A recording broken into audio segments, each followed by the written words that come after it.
حسبي ربي جل الله ما في قلبي غير الله حسبي ربي جل الله ما في قلبي غير الله نور محمد صلى الله لا إله إلا الله لا إله الله لا إله الله لا إله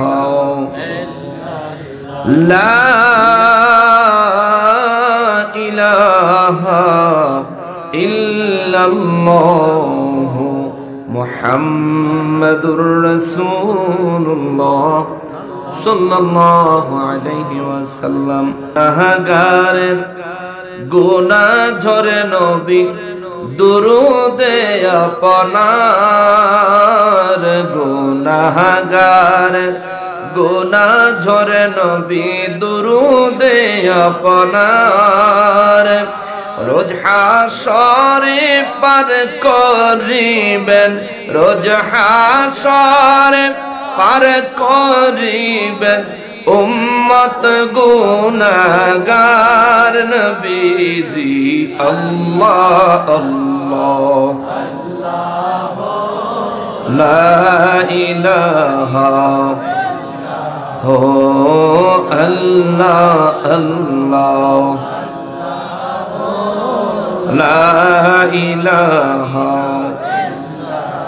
মৌতের তুফান আসবে যখন নবী গো আমার মৌতের তুফান আসবে যখন নবী গো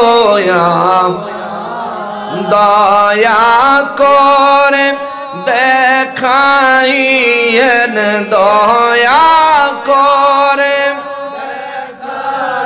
ইয়েন চেহারায়ে আনোয়ার নবীজি আল্লাহ আল্লাহ লা ইলাহা হো আল্লাহ আল্লাহ লা ইলাহা রহমাতাল লিল আলামিন নবী উম্মতের কান্ডার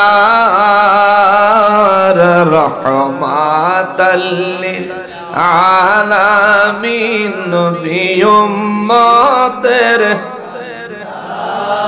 রোজ হাসরে পার করিবেন রোজ হাসরে পার করিবেন উম্মত গুনাহগার নবীজি আল্লাহ আল্লাহ লা ইলাহা হো আল্লাহ আল্লাহ লা ইলাহা লা ইলাহা ইল্লাল্লাহ মুহাম্মাদুর রাসূলুল্লাহ সাল্লাল্লাহু আলাইহি ওয়াসাল্লাম আল্লাযীনা তাতাওয়াফাহুমুল মালাইকাতু তাইয়্যিবিন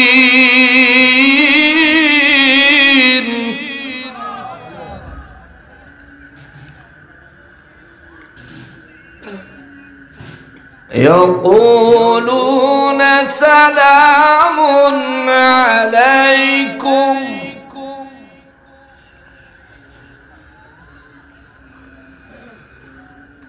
ادخلوا الجنة بما كنتم تعملون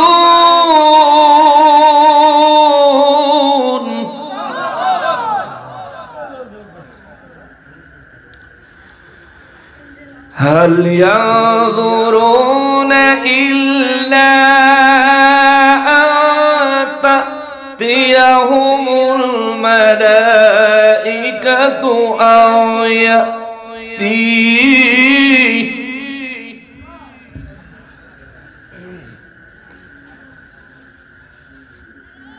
يأتي أمر ربك كذلك فعل الذين من قبلهم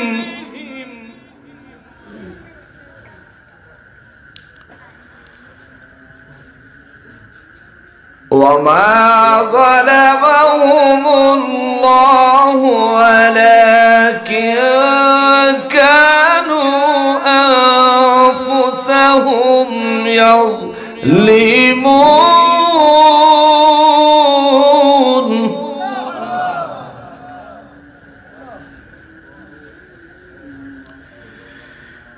بسم الله الرحمن الرحيم.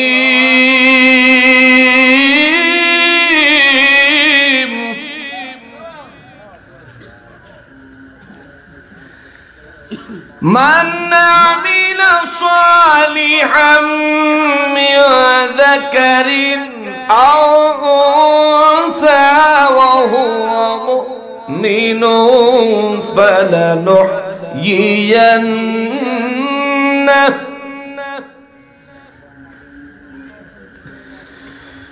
حياة طيبة ولنجزينهم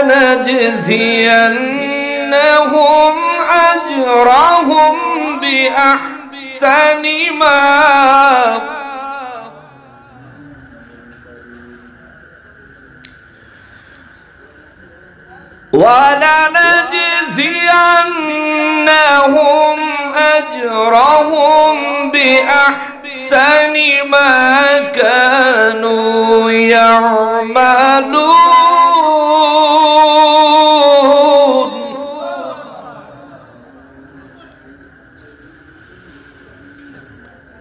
بسم الله الرحمن الرحيم.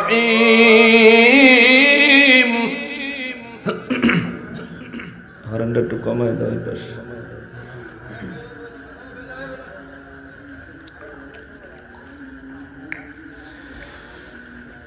يطاف عليهم بصحاف من ذهب وأكواب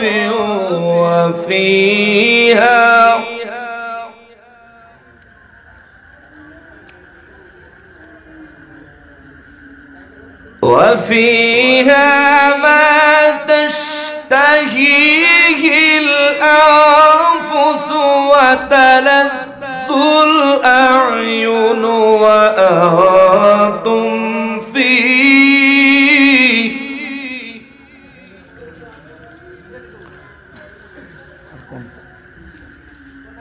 وتلذ الأعين وأنتم فيها خالدون.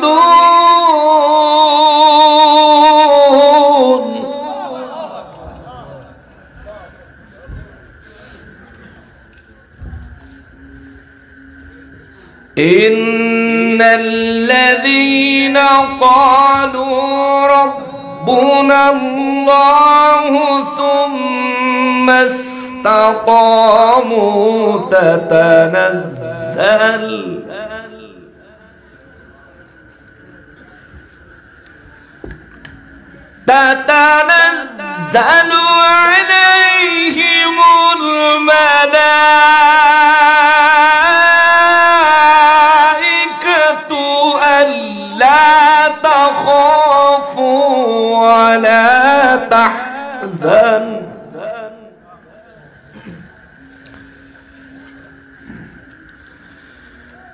ألا تخافوا ولا تحزنوا وأبشروا بالجنة الجنة التي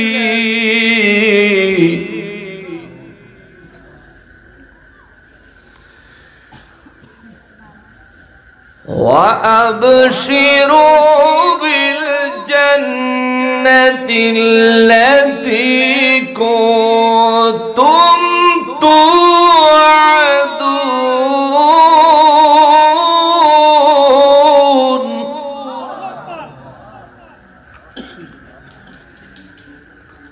نحن أولياؤكم في الحياة الدنيا وفي الآخرة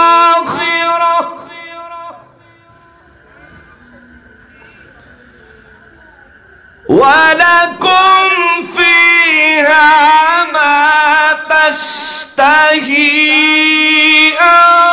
أنفسكم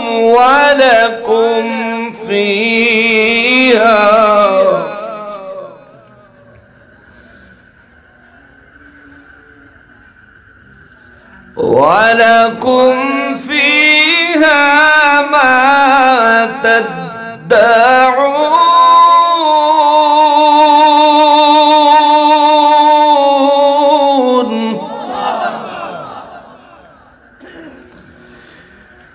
نزلا من غفور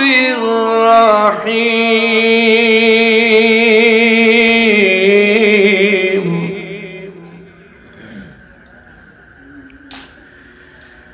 صدق الله المولانا العظيم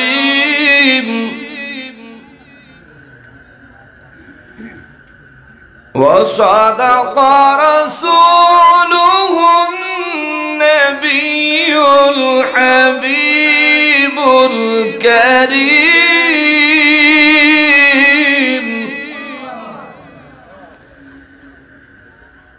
ونحن على ذلك من الشاهدين والشاكرين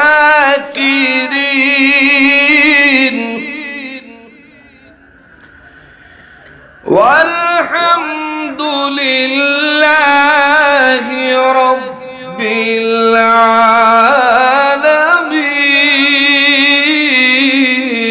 العالمين. فقال تعالى في شان حبيبه ومحبوبه ومعشوقه مخبرا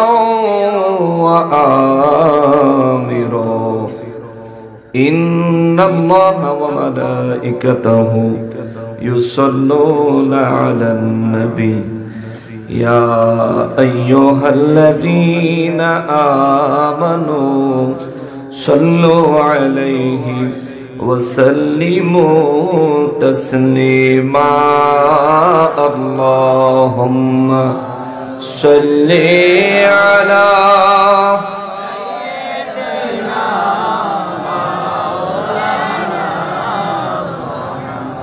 وعلى آله سيدنا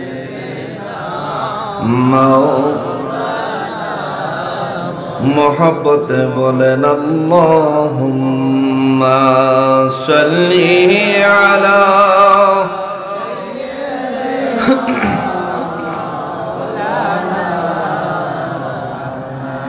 وعلى آله سيدنا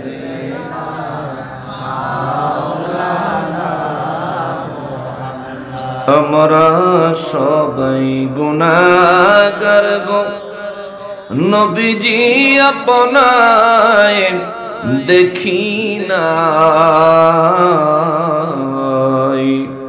সেই কারণে রোজ হাসরে আমাদেরকে ভুলেন না আল্লাহুম্মা সাল্লি আলা مولانا محمد وعلى آله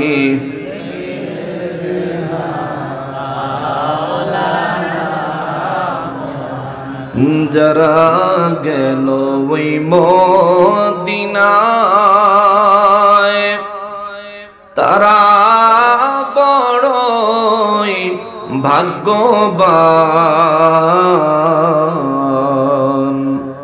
পাবে তারা নবীজির শাফাত কঠিন হাশরের ময়দান। আল্লাহুম্মা সাল্লি আলা মাওলানা মুহাম্মদ ওয়া আলা আলি মাওলানা মুহাম্মদ। وقيل للذين اتقوا ماذا أنزل ربكم। রব্বুল আলামিন বলেন, এই দুনিয়ায় যারা তাকওয়া অবলম্বন করে, মাযা আনজালা রাব্বুকুম, তাকওয়া অবলম্বনকারীদেরকে প্রশ্ন করা হয়, তোমাদের রব, তোমাদের প্রতিপালক তোমাদের জন্য কি অবতীর্ণ করেছেন, কি নাজিল করেছেন? জোরে বলেন সুবহানাল্লাহ। রব্বুল ইজ্জাত এই জায়গার মধ্যে ওয়াকিলা লিল্লাযিনা তাকাও, এই জমিনের মধ্যে যারা তাকওয়াবান, রব্বুল আলামিন বলেন তাদেরকে জিজ্ঞেস করা হয়, তাদেরকে বলা হয়। সাহাবায়ে কেরাম আমার নবী রাহমাতুল লিল আলামিনকে জিজ্ঞেস করলেন, নবী গো, ও নবী, তাকওয়াবানদেরকে কারা জিজ্ঞেস করে? হুজুর, আমরা বিষয়টা বুঝতে পারলাম না। আমার নবী রাহমাতুল লিল আলামিন বলেন, সাহাবীরা রে, মানুষ যারা তাকওয়াবান হয় তাদেরকে আমার আল্লাহর ফেরেশতারা জিজ্ঞেস করে, মাযা আনজালা রাব্বুকুম, তোমাদের জন্য তোমাদের রব কি কি নাজিল করেছেন? জোরে বলেন সুবহানাল্লাহ। তাকওয়াবানদেরকে ফেরেশতারা জিজ্ঞেস করেন। সাহাবায়ে কেরাম বলেন, নবী গো, এটা কোন সময়? সাহাবায়ে কেরাম বলেন, নবী গো, কোন সময় মানুষকে ফেরেশতারা জিজ্ঞেস করেন? আমার নবী রাহমাতুল লিল আলামিন বলেন, মউতের সময়। সুবহানাল্লাহ। হারঙের মানুষ, মরণ লাগতো না এমন মানুষ হারং আসেনি।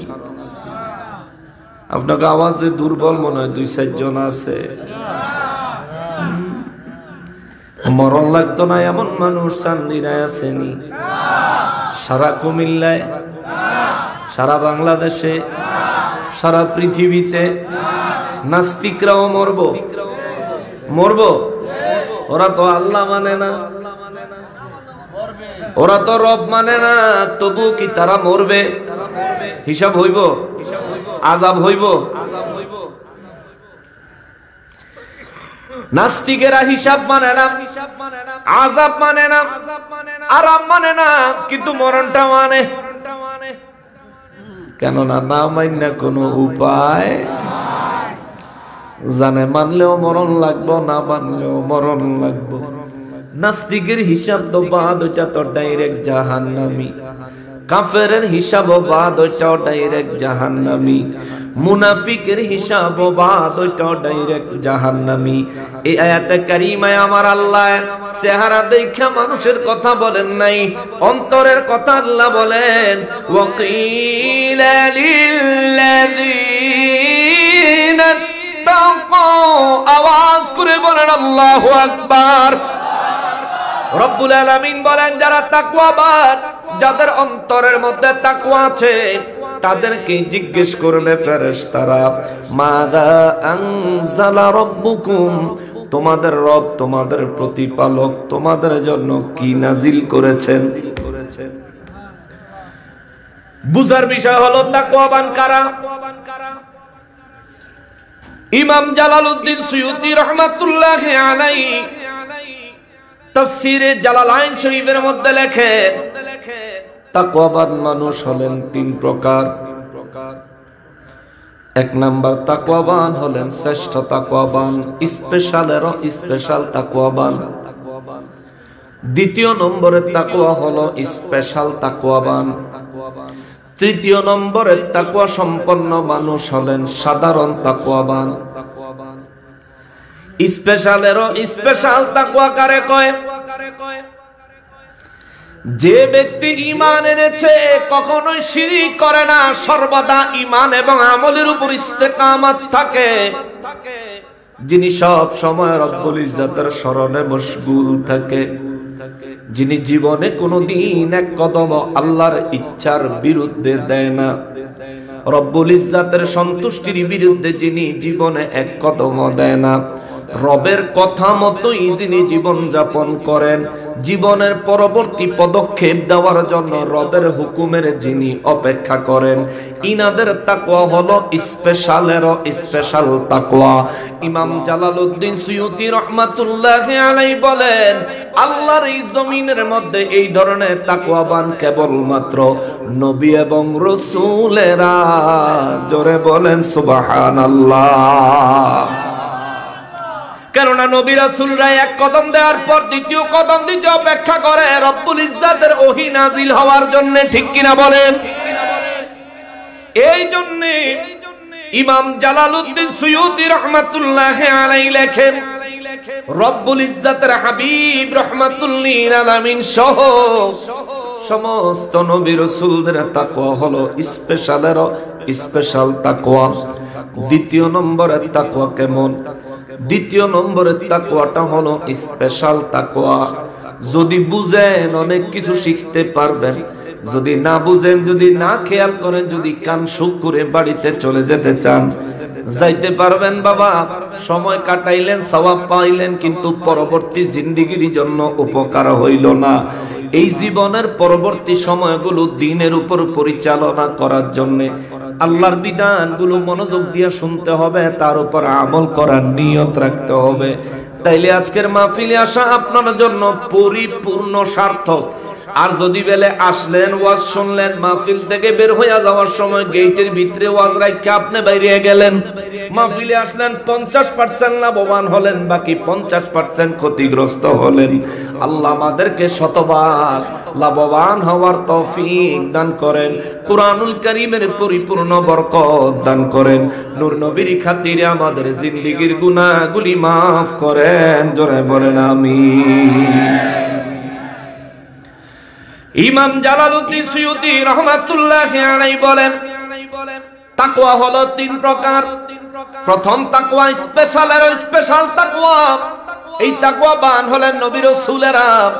দ্বিতীয় নম্বরের তাকওয়া হলো শুধু স্পেশাল তাকওয়া। স্পেশাল তাকওয়ার বর্ণনা তিনি তাফসিরে জালালাইন শরীফে সূরা আলে ইমরানের 102 নম্বর আয়াতে কারিমার ব্যাখ্যা দিয়েছেন। তিনি লেখেন, দ্বিতীয় নম্বরের তাকওয়াটা হলো স্পেশাল তাকওয়া। স্পেশাল তাকওয়া হলো এমন, যে ব্যক্তি ঈমান এনেছে, কখনোই শিরক করে না এবং নিজে কখনোই কোনো গুনাহের কাজে লিপ্ত হয় না, সব সময় আল্লাহকে স্মরণ করার চেষ্টা করে, সব সময় আল্লাহর ইবাদতে মশগুল হওয়ার চেষ্টা করে, আল্লাহর ইবাদতে সব সময় দাখিল থাকার, মশগুল থাকার চেষ্টা করে। ইমাম জালালউদ্দিন সুয়ুতী রাহমাতুল্লাহি আলাইহি লেখেন, এই ধরনের তাকওয়াবান মানুষগুলা হলেন আল্লাহর ওলিরা। জোরে বলেন সুবহানাল্লাহ। ওলি আল্লাহদের তাকওয়া। তিন নম্বরের তাকওয়া ইমাম জালালউদ্দিন সুয়ুতী রাহমাতুল্লাহি আলাইহি বলেন সাধারণ তাকওয়া। সাধারণ এই সাধারণ তাকওয়াটা কেমন? যে ব্যক্তি ঈমান আনছে, জীবনে কখনোই কোনো শিরক কাজ করে না, কিন্তু তার দ্বারা গুনাহ হয়।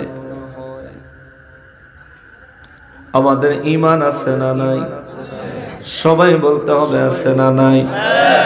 আমরা সবাই ঈমানদার, কোনো সন্দেহ আসেনি? জোরে বলেন সন্দেহ আসেনি? আমরা ইমানদার, আমরা জীবনে কখনোই শিরিক করি, আবার বাকি জীবনে কোনোদিনও শিরিক করব, কিন্তু আমাদের দ্বারা গুনাহ হয়নি। জোরে বলতে হবে হয়নি। তার মানে বোঝা গেল রে, আমরা হইছি 3 নাম্বার, একেবারে লাস্ট, একেবারে থার্ড, একেবারে সর্বশেষ তাকওয়াবান। এই জন্যই তো মাহফিলে আমরা আইছি। আবার আজকের দিনের ফজর, যোহর, আসর, মাগরিব, এশা 5 ওয়াক্ত নামাজের হিসাব টান দিলে দেখা যাইব ম্যাক্সিমাম মানুষ 5 ওয়াক্ত নামাজগুলি পড়ি নাই। ঠিক কিনা বলেন? মাহফিলে এসেছি আমরা কার ভয়ে? জোরে বলতে হবে কার ভয়ে? মাহফিলে এসেছি কার খুশির জন্য? মাহফিলে এসেছি আমাদের জিন্দেগীর গুনাহ যেন মাফ করে দেন, তিনি কে? ওই রব্বুল ইজ্জাতের ভয় অন্তরে নিয়ে মাহফিলে এসে উপস্থিত হলাম। রব্বুল ইজ্জাতকে ভয় করি, প্রমাণ হইল জীবনে কোনোদিন শিরিক করি না। আল্লাহ রব্বুল ইজ্জাতকে ভয় করি, প্রমাণ হইল তাকওয়ার মানে হলো ভয় পাওয়া, তাকওয়ার মানে হলো অন্তরে ভয় ধারণ করা, তাকওয়ার মানে হলো অন্তরটাকে ভয় দিয়া মোড়ানো, কলবটাকে ভয় দিয়া প্যাকেট করা। তার মানে হলো রব্বুল ইজ্জাতের ভয় অন্তরে পয়দা রাখতে হবে, রব্বুল ইজ্জাতের ভয় দিয়া অন্তরটাকে প্যাকেট করে রাখতে হবে। যেমন দুনিয়ায় যে কোনো কাজ করবেন আগে চিন্তা করতে হবে আমার রব এই কাজে খুশি নি। যে কোনো কাজ করবেন, যে কোনো কথা বলবেন, যে কোনো দিকে চলবেন, সবার আগে চিন্তা করতে হবে আমার রব আমার এই কাজে খুশি নি। কথা বলেন ঠিক কিনা? আমরা তাকওয়াবান, কিন্তু সাধারণ তাকওয়াবান, স্পেশাল তাকওয়াবান আমরা হতে পারি নাই। আপনারা কি আমার উপরে রাগ করছেন? একটু বুঝেন। পৃথিবীর মধ্যে মানুষের তাকওয়া 3 প্রকার, সাধারণ, স্পেশাল, স্পেশাল আর স্পেশাল। 3 প্রকার তাকওয়ার মধ্যে যেটা 1 নাম্বার স্পেশাল আর স্পেশাল, ওই তাকওয়ার দরজা কিয়ামত পর্যন্ত বন্ধ হয়ে গেছে। আর কোনদিন নবী হওয়ার দরজা খোলা হবে? রাসূল হওয়ার দরজা আর কোনদিন খোলা হবে? নবী হওয়ার, রাসূল হওয়ার দরজা বন্ধ। তাইলে আমরা 1 নম্বরের তাকওয়াবান হতে পারবো না। কিন্তু 2 নম্বরের তাকওয়া ওলি আল্লাহ হওয়ার তাকওয়া, 2 নম্বরের তাকওয়া বেলায়েত হাসিল করার তাকওয়া, 2 নম্বরের তাকওয়া কামালিয়ত হাসিল করার তাকওয়া, 2 নম্বরের তাকওয়া আল্লাহর ওলি হওয়ার তাকওয়া। এই ওলি আল্লাহ হওয়ার তাকওয়ার দরজাটা এখনো পর্যন্ত খোলা। জোরে বলেন সুবহানাল্লাহ, আল্লাহু আকবার। এই তাকওয়াটা কিভাবে অর্জন করা যায় বলবো? এই তাকওয়া অর্জন করার জন্য আমাকে আপনাকে গুরু নির্বাচন করতে হবে, আমাকে আপনাকে শিক্ষক নির্বাচন করতে হবে। এই গুরু এবং শিক্ষক, ইলমে তরিকতের শিক্ষক আউলিয়ায়ে কেরাম। কিন্তু মহান রব্বুল ইজ্জাত বলেন তোমরা এই তাকওয়া অর্জন করার জন্য আমি রব্বুল ইজ্জাতের নির্দেশ হলো বিসমিল্লাহির রহমানির রহিম। ইয়া আইয়ুহাল্লাযীনা আমানুত্তাকুল্লাহা ওয়া কুনু মা'আস সাদিকিন।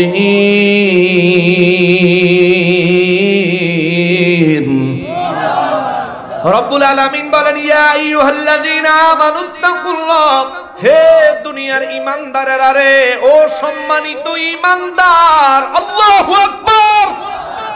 রব্বুল ইজ্জাত ঈমানদারদেরকে সম্মানিত বলেছেন, রব্বুল ইজ্জাত ঈমানদারদেরকে সম্মান দিয়া ডাক দিবেন, হে ঈমানদারের দলেরা। ইয়া আইয়ুহাল্লাযীনা আমানুত্তাকুল্লাহ, হে সম্মানিত ঈমানদারেরা, তোমরা আমি রব্বুল আলামিনকে ভয় করো। আমি আল্লাহর ভয় তোমাদের অন্তরে পয়দা করো। আমার ভয় কেমনে অন্তরে পয়দা করবা তোমরা জানো না, তবে পথ পদ্ধতি আমি রব্বুল ইজ্জাত কালামে হাকিমে বর্ণনা করি।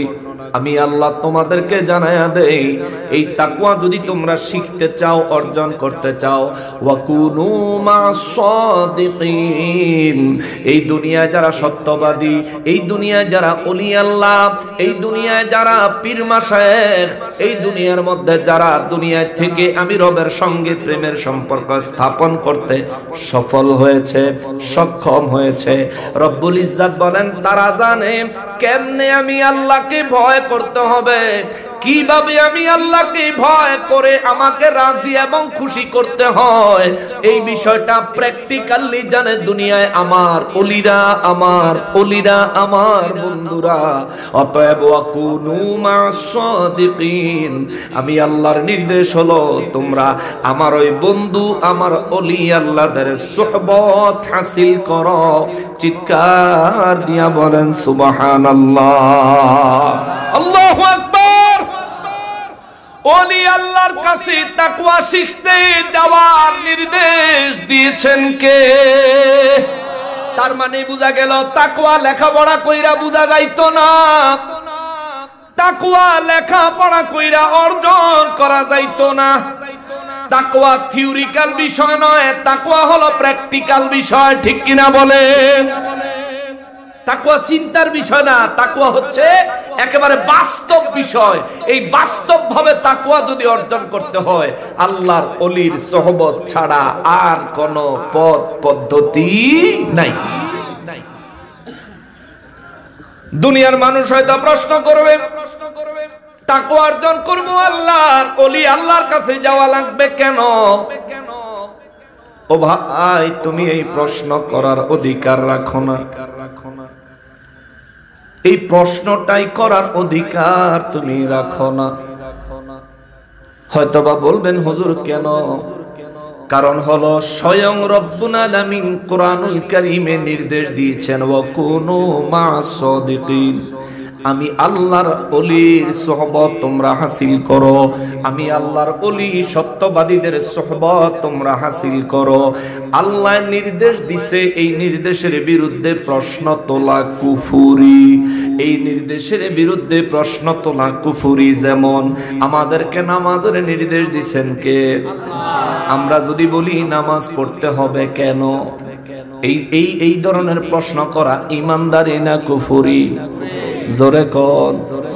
দুনিয়ায় যারা নামাজের বিরোধিতা করে না কিন্তু ওলি আল্লাহদের বিরোধিতা করে, ওই মানুষগুলারে বলতে চাই নামাজের নির্দেশদাতা যিনি, ওলি আল্লাহদের সোহবত হাসিল করার নির্দেশদাতা তিনি। কথা বলেন ঠিক কিনা? নামাজ যদি ফরজ হয়, ওলি আল্লাহর সোহবত হাসিল করা ইমানদারের জন্য ফরজ ঘোষণা কার? জোরে বলেন কার?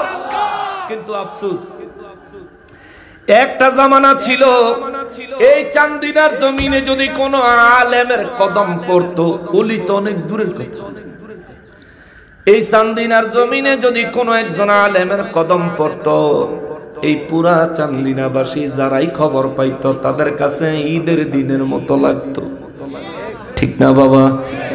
জমিনের বেড়াগুলি খুইলা দিত।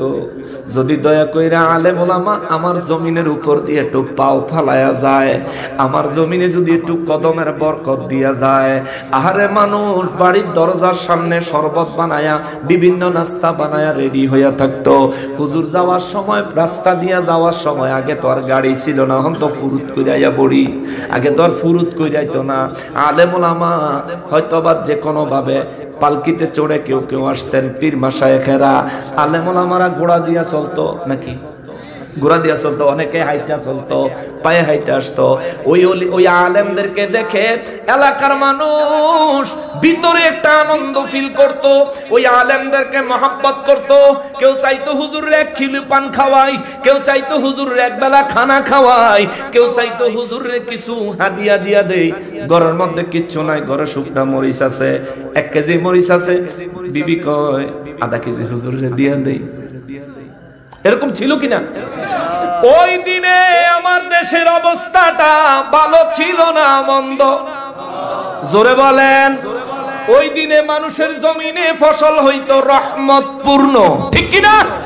মানুষের সন্তান হইতো, সন্তানগুলি হইতো নেক সন্তান, ঠিক কিনা? ওই সন্তান জীবনে কোনোদিন মা বাবার চেহারার দিকে, চোখের দিকে তাকায় ধমক দিয়া কথা বলতো না। আর এখন এমন এক জামানা আসলো রে, ওলামায়ে কেরামের মহব্বত মানুষের অন্তর থেকে উঠে গেছে বললেই চলে। আলেম ওলামা পীর মাশায়েখদের মহব্বত অন্তর থেকে উঠে গেছে বললেই চলে। আর আমার রব্বুল ইজ্জত কালামে হাকিমে বর্ণনা দিয়েছেন, আমার ওলিদের মহব্বত তোমরা যদি ছাইড়া দাও, আমার ওলিদের মহব্বত, ওলিদের সঙ্গ তোমরা যদি ছাইড়া দাও, তাহলে আমার কিছু হবে না রে বান্দা, তোরাই বিপদে পড়বি। কেন রে মালিক? রব্বুল ইজ্জত বলেন তার কারণ হলো, দুনিয়ায় বসবাস করতে গেলে, দুনিয়ায় উত্তম রিজিক পাইতে গেলে, উত্তম হায়াত অতিবাহিত করতে গেলে, দুনিয়ার জমিনে ভালোভাবে চলতে হলে, আখিরাতের জন্য নিজেকে নেককার, ইমানদার, খাঁটি মুমিন হিসেবে তৈরি করতে গেলে তোমাদের একটা জিনিস লাগবেই লাগবে। সেই জিনিসটা হলো রহমত, সেই জিনিসটা হলো রহমত, সেই জিনিসটা হলো রহমত। খানা খাইবা রহমত লাগবে, নইলে অবস্থা খারাপ। আমরা খানা না খাইয়া বাঁচি না। কত মানুষ খানা খাইলে ফুড পয়জন হয়, বিষাক্ত হইয়া পেটের ভিতরে হাসপাতালের রোগী হয়। আবার এই বিষে কত মানুষ দুনিয়া ত্যাগ করে কবরবাসী হইয়া যায়। ও বাবা, আমরা যে খানা খাই পেটে ফুড পয়জন হয় না, এই মুসিবত থেকে আমাদেরকে রক্ষা করেন কে? আল্লাহ কয় আমি রক্ষা করি রহমত দিয়া। কি দিয়া? আল্লাহ কয় আমি রক্ষা করি রহমত দিয়া। এই রহমত ছাড়া তোমার জিন্দেগি শান্তি মিলবে না। এই রহমত ছাড়া দুনিয়া এবং আখিরাতে তুমি নাজাত পাইবা না। রব্বুল ইজ্জত কয় আমার ওলিদেরকে আমি আল্লাহ বানাইছি। ইন্না রাহমাতাল্লাহি কারীবুম মিনাল মুহসিনিন।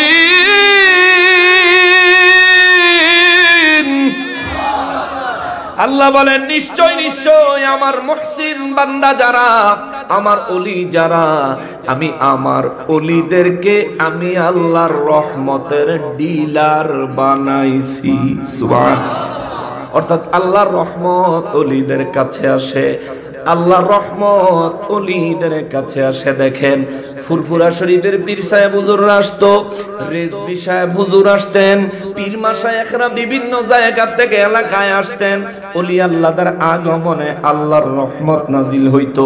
যেই জমিতে ফসল হইতো না, ওই জমিতেও পরবর্তীতে দেখা যাইতো ফল ফসলে পরিপূর্ণ। কিন্তু বাবা রে, ওলি আল্লাহদের দিক থেকে আমরা যখন মুখ ফিরাইয়া নিছি, রব্বুল ইজ্জত কয় আরে ওলিদের থেকে মুখ ফিরাইয়া নিলে তোদের ক্ষতি হবে, তাদের কিছু আসে যায় না।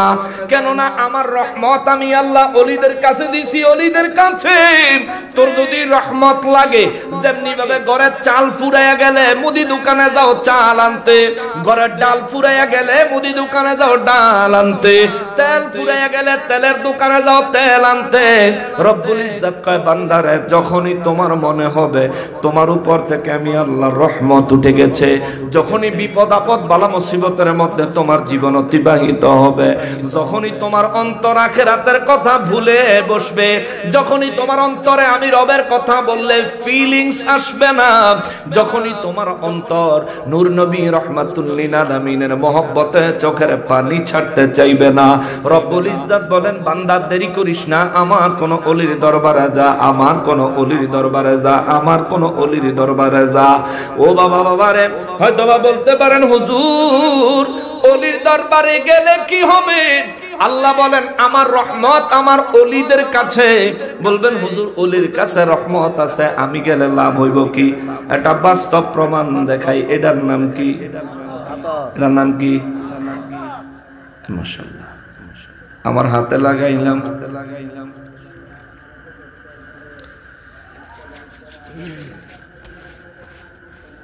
আপনারা গ্রাম পাইছেন? আপনি পাইছেন নি? আপনার নাক বন্ধ। হে মিয়া পাইছে, আপনি পান নাই। আপনার কিছুটা পাইছে? আচ্ছা, স্টেজে যারা আছেন সবাই পাইছেন, কিছুটা পাইছেন, অল্প হইতে পারে। আপনারা পাইছেননি, পিছনের বাইরে পাইছেননি। এরা আতরের গ্রান পাইল। আতর কি ইনাদের কাউরে দিছি? আতর লাগাইছি আমার হাতে, আতর লাগাইছি আমার গায়ে। ওনারা গ্রান পাইল, আপনারা পাইলেন না। কারণ কি? কারণ ওনারা কাছে, আপনারা দূরে। ওরে আমার হাতে আতর আছে, আমার কাছে যারা থাকবে গ্রান পাবে ফ্রি। ওলি আল্লাহর কাছে রহমত আছে, ওলি আল্লাহর কাছে যে যাবে আল্লাহর রহমত পাবে ফ্রি। সুবহানাল্লাহ।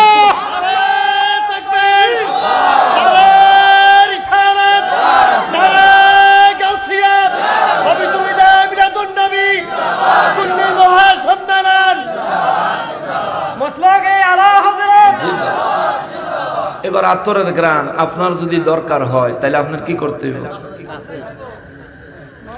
আজাও বান্দা, আজাও বন্ধু। রব্বুল ইজ্জাত ওই কথাটাই বলেন, ওয়াকুনু মাস সাদিকিন।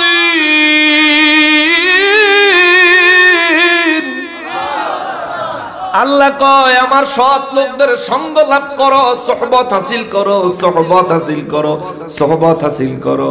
এর লাগি তো গিয়াসউদ্দিন তাহেরে কয় কলবে কলবে মিল্লাহ।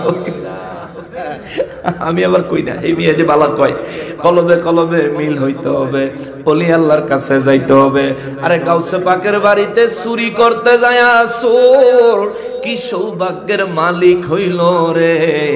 একটা নজরে কলবে কলবে ওলি বানায়া দিছে।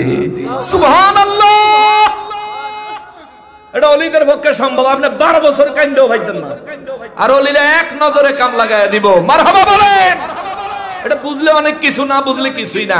আধুনিক যুগের পোলাপান যদি বিজ্ঞান দিয়া ওলি আল্লাহর পাওয়ার বিবেচনা করতে পারো, পারবা না, পারবা না, পারবা না। যদি চেষ্টা করো ওলি আল্লাহর গোমর, ওলি আল্লাহর রহস্য উদ্ঘাটন করা বিজ্ঞানের পক্ষে সম্ভব না। এই যে একটা জিনিস মোবাইল ফোন, এইটা আবিষ্কার করার পিছনে ওলি আল্লাহদের থিওরি আছে। বলবেন হুজুর কেমন?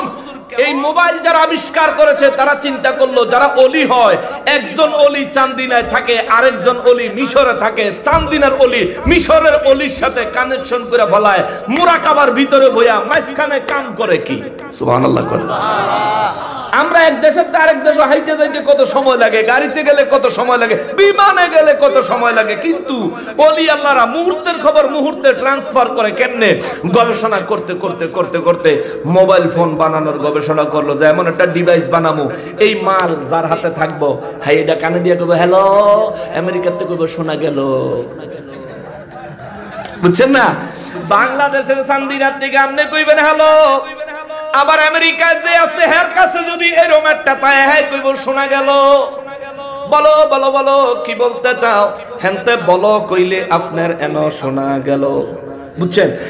এই জিনিস আপনার কাছে থাকতে হবে। এটার নাম ইংরেজিতে কয় ডিভাইস, বাংলায় কয় যন্ত্র। ইংরেজিতে কয় ডিভাইস, বাংলায় কয় যন্ত্র। এটার নাম ইংলিশে দিছে মোবাইল, বাংলায় এটার অর্থ হলো দূরাভাস গ্রহণকারী যন্ত্র। দূরের কথা, দূরের আভাস, দূরের খবর গ্রহণকারী যন্ত্র। মোবাইল যদি আপনার কাছে থাকে, খবর লইবেন আমেরিকার সম্ভব, খবর লইবেন ইটালি সম্ভব, খবর লইবেন জাপানে সম্ভব, খবর লইবেন সৌদি আরবে সম্ভব, খবর লইবেন সিঙ্গাপুর, মালয়েশিয়া, থাইল্যান্ড।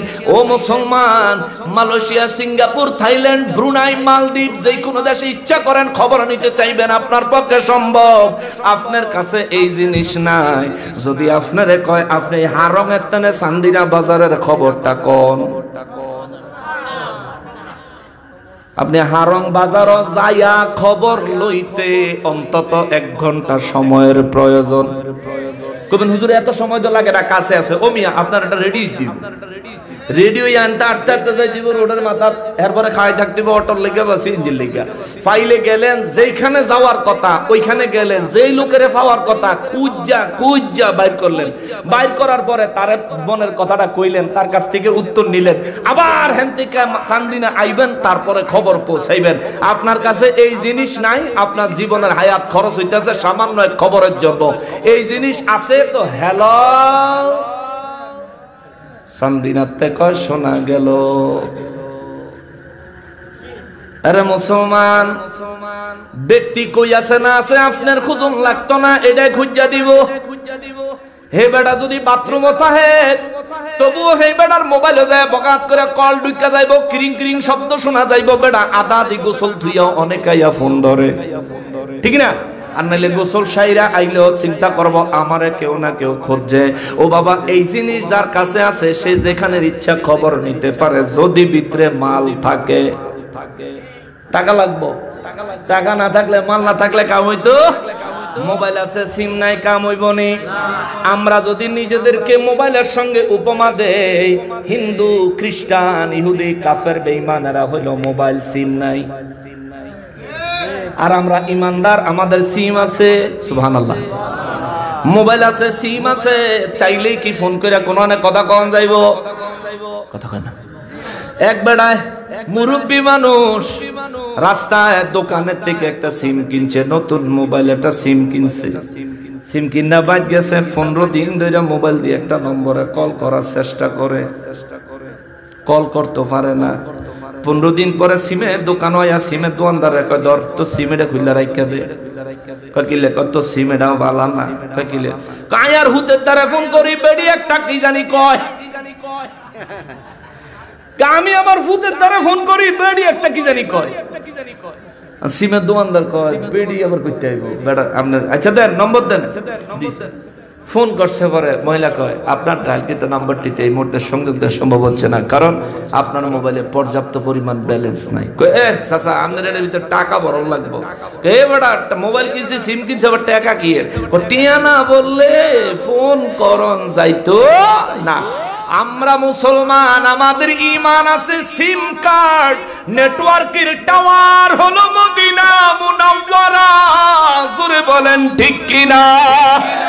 ওইটা হইলো হেড টাওয়ার, প্রধান টাওয়ার। যেমন আমার মোবাইলে মনে করেন গ্রামীণ সিম আছে, আপনার মোবাইলে মনে করেন রবি সিম আছে। যার মোবাইলে যে সিম আছে এই সিমের হেড অফিস হলো ঢাকায়, প্রধান টাওয়ারটা হলো ঢাকায়। ওরে আমরা মুসলমান, আমরা মানুষ, আমাদের ভিতরে ঈমান আছে মানে সিম আছে। আমাদের প্রধান টাওয়ার, প্রধান কার্যালয় হইল মদিনা মুনাওয়ারায়। এবার আপনার এই চান্দিনাতে টাওয়ার আসেনি? কথা কয় আসেনি? চান্দিনাতে টাওয়ার আছে। এবার মদিনা মুনাওয়ারার টাওয়ারের সঙ্গে আমরা যদি ঢাকার টাওয়ারের কথা একটু উপমা দেই, ঢাকার টাওয়ার হেড অফিস, মদিনা মুনাওয়ারার টাওয়ার হলো ঈমানের হেড অফিস। চান্দিনার টাওয়ার যে আছে, আপনি সিম কিনলেন, মোবাইল কিনলেন, আপনি যদি মোবাইল কোম্পানিরে কন আমরা চান্দিনার নেটওয়ার্ক ব্যবহার করতাম না, আমার ঢাকার হেড অফিসেরটা ডাইরেক্ট লাগাইয়া দেও। এই হারং থেকে চান্দিনা থেকে ঢাকার টাওয়ারের নেটওয়ার্ক ব্যবহার করা কি সম্ভব? বলেন সম্ভব? যদিও পাওয়ারফুল নেটওয়ার্ক লাগায় তাও আনতে পাইবেন কম, নেটওয়ার্ক মিস করব, প্রবলেম করব। যার কারণে তারা ছোট ছোট নেটওয়ার্কের টাওয়ার বিভিন্ন দেশে, বিভিন্ন থানায়, বিভিন্ন এলাকায় যারা টাওয়ার গুলি লাগায়, এলাকা গড়ে হইয়া থাকতেও আপনি হ্যালো কইতে পারেন। হ্যাঁ মুসলমান, হেড অফিস ঢাকায়, ঈমানের নেটওয়ার্কের হেড অফিস মদিনা মুনাওয়ারায়। আমার নবী রাহমাতুল লিল আলামিনের দরবার থেকে, রব্বুল ইজ্জতের দরবার থেকে ছোট ছোট টাওয়ার গুলি যাতে ভালো কইরা নেটওয়ার্ক পাওয়া যায়, যাতে ভালোভাবে রব্বুল ইজ্জতের সাথে সম্পর্ক, বান্দার কানেকশন লাগানো যায়, এই জন্য আমার আল্লাহ ওলি আল্লাহদেরকে পৃথিবীর বিভিন্ন জায়গায় জায়গায় দিয়ে দিবেন। কেননা এই চান্দিনা টাওয়ারের সাথে ঢাকার টাওয়ারের কানেকশন, ও ওলি আল্লাহদের সাথে মদিনা ওয়ালার কানেকশন। ও বাবা, বাবা রে, যেমনি ভাবে ঢাকার টাওয়ারের সাথে কানেকশন কাইটা দিলে চান্দিনার টাওয়ারে নেটওয়ার্ক থাকে না, তেমনি ভাবে কোন পীর মাশায়েখের সাথে মদিনাওয়ালার কানেকশন যদি কাইটা যায় তার মধ্যে কোনো কামালিয়ত থাকে না, কামালিয়ত থাকে না। এই জন্য ওলি আল্লাহদের কাছে যাইতে হবে, কারণ যেমনি ভাবে মোবাইলের নেটওয়ার্ক পাইতে হইলে চান্দিনা টাওয়ার ঢাকার টাওয়ারের সাথে কানেক্টেড হতে হয়, তেমনি ভাবে ওলি আল্লাহরা মদিনা মুনাওয়ারা নূর নবী রাহমাতুল লিল আলামিনের সাথে কানেক্টেড, যার কারণে ওনাদের কাছে নেটওয়ার্ক আছে রে, নেটওয়ার্ক আছে রে, নেটওয়ার্ক আছে। এই জন্য আমাদেরকে ঈমান আছে, এবার ঈমানের মধ্যে রিফিল করতে হবে, রিফিল টাকা ভরতে হবে মোবাইলে, অন্তরে তাকওয়া ঢুকাইতে হবে, তাকওয়া। মোবাইলের টাকা ভরতে গেলে আপনাকে ফ্লেক্সি লোডের দোকানে যাইতে হবে, মোবাইলের টাকা ভরতে গেলে বিকাশ অ্যাপসের সাহায্য নিতে হবে, মোবাইলের টাকা ভরতে গেলে যে কোনো ব্যাংকিং সিস্টেমের সাহায্য নিতে হবে। আর নাইলে আপনি যদি 1000 টাকার করকরা নোটটা মোবাইলের কভারের ভিতরে পিছনে ঢুকাইয়া দিয়া কোন মোবাইল চলবো, জাগা মতন যাওয়ার লাগবো, ঠিক কিনা বলেন? দুনিয়ার মানুষ কেমনে এত বোকা হইছো? তুমি আধুনিক হইছো, তুমি সায়েন্স দিয়া আউলিয়া কেরামের মর্যাদা বিশ্লেষণ করতে চাও, ওলি আল্লাহর পাওয়ার তুমি সায়েন্স দিয়া বিশ্লেষণ করতে চাও। বেটা, দুনিয়ার চিকিৎসা যেখানে শেষ, ওলি আল্লাহদের কারবার সেখান থেকে শুরু। বহু মানুষ আছে চিকিৎসা বিজ্ঞান হাসপাতাল ফেল হয়ে গেছে, কিন্তু আল্লাহর ওলিদের কাছে গিয়া বহু মানুষ আছে আল্লাহর রহমতে সুস্থ হয়ে গেছে, ভালো হয়ে গেছে। এটা দুনিয়ার কথা বললাম।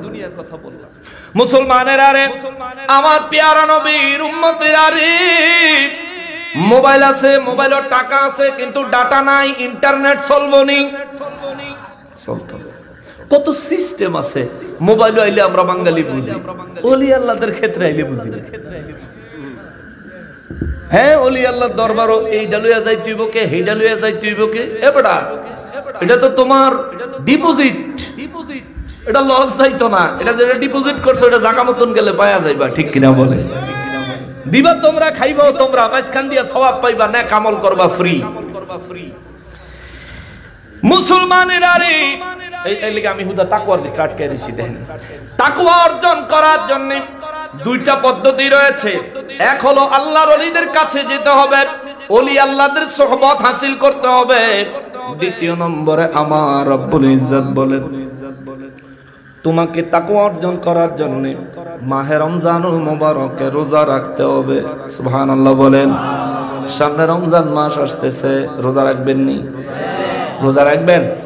আল্লাহ পাক সূরা বাকারার 183 নম্বর আয়াতে কারিমার মধ্যে বলেন, বিসমিল্লাহির রহমানির রহিম, ইয়া আইয়ুহাল্লাযীনা আমানু কুতিবা আলাইকুমুস সিয়ামু কামা কুতিবা আলাল্লাযীনা মিন ক্বাবলিকুম লাআল্লাকুম তাত্তাকুন।